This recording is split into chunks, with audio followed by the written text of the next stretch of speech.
권세를 누리는 자는 자신의 권세가 영원할 거라고 생각합니다. 그러나 영원한 권세는 없습니다. 항용유해라는 말이 있습니다. 즉 하늘 끝까지 올라가서 내려올 줄을 모르는 용은 후회할 때가 있다라는 말입니다. 항용유해는 더 이상 나아가지 말고 자중하고 겸손하라는 뜻입니다. 오를 만큼 올랐으면 만족할 줄 알아야 합니다. 그렇지 못하면 후회할 일이 생깁니다. 부와 권력을 누리는 자들, 특히 권력의 정점에 있는 자들은 항용유해라는 말을 항상 염두에 두어야 할 것입니다. 상황은 이목지신을 기반으로 엄격한 법을 시행했습니다. 그래서 진나라를 부강하게 만들고 권세를 장악했으나 결국 처형되었습니다. 이목지신은 위정자가 나무 옮기기를 통해서 백성들을 믿게 한다는 뜻입니다. 이는 남을 속이지 않거나 약속을 반드시 지키는 것을 말하기도 합니다. 상황은 법을 선포하기 전에 사람의 키에 3배가 되는 나무를 남문에 세워두고 그것을 북문으로 옮기는 자에게 식금을 주겠다고 선포했습니다.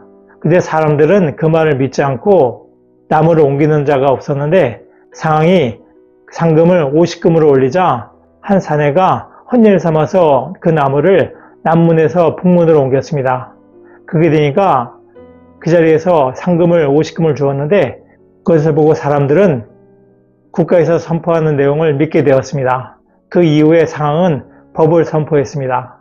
그러니까 법이 잘 지켜지게 되었습니다. 이것이 상황의 이목지신입니다.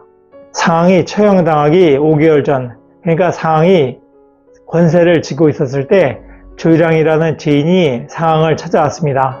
상황은 자랑스럽게 말했습니다. 나의 공로가 백리해에 비해서 어떠하오? 백리해는 춘추 전국시대에 진목공을 섬겼던 명재상입니다. 백리해는 오고대보라고도 불리우는 현명한 인물이었습니다. 한편 진목공은 진목공의 명마를 야인들이 훔쳐가서 잡아먹었는데 그때 나중에 그 범인들을 잡고 나서 진목공은 말고기를 먹고 나서 술을 먹지 않으면 몸에 해롭다 하면서 그들에게 술을 내려주고 풀어주었습니다. 나중에 그 야인들이 진목공이 전쟁 중에 위기에 처했을 때 그를 구해줍니다. 그런 일화가 있었던 인물이 진목공입니다. 그만큼 어질고 현명했던 인물입니다. 조량은 차분한 목소리로 말했습니다. 진실한 충고를 하는 사람은 1000명의 아부꾼보다 낫다라는 말이 있어. 그대에게 진실을 말해줄 것이니 나를 해치지는 마시오. 백리해는 초나라의 평범한 백성으로 진목공에게 발탁되었소. 그리고 재상이 되고 불과 6, 7년 만에 공과 업적을 이루었어. 나라 곳곳을 돌아다니면서도 수행하는 행렬이나 무장한 호위병조차 없었어. 그가 죽자 모든 백성들이 슬퍼했어. 그러나 그대는 오랫동안 국정을 이끌어왔어. 그런데 태자를 욕보였고 백성들에게 모진법을 적용해서 백성들의 원망이 쌓여 있어. 그 때문에 그대는 길을 나설 때마다 호의를 세우고 호의가 없으면 문을 나서지도 못하오. 당신의 위태로움은 풀끝에 매달려 있는 아침잇을 가두갔어. 그러니 위기가 코끝에 닥치기 전에 재물과 벼슬을 내려놓고 서둘러서 살 길을 찾으시오. 상황은 콧방귀를 뀌면서 그 조언을 무시했습니다. 그런데 얼마 후에 진효공이 죽고 진해문왕이 즉위했습니다. 상황 때문에 처벌을 받았던 공자건 등이 상황이 반역을 도모하고 있다고 거짓 상서를 올렸습니다. 공자건은 진해문왕의 태자 시절의 스승이었습니다. 그는 상황의 법을 어겨서 코를 베이는 벌을 받았고 그 때문에 상황에 대해서 원한을 갖고 있었습니다. 사실 그 벌은 공자건이 잘못했던 것이 아니라 태자가 잘못했던 것을 공자건이 대신 형을 받았던 것입니다. 그러니까 태자로서도 상황에 대해서 원한이 있었던 것이죠. 그런 태자가 왕이 되니까 상황의 처지가 위태롭게 된 것입니다. 그러자 진해문왕은 곧장 관원을 보내서 상황을 체포하도록 했습니다. 결국 상황은 도망가다가 잡혀서 죽었습니다. 그래서 사지가 찢기는 거열형을 당했습니다.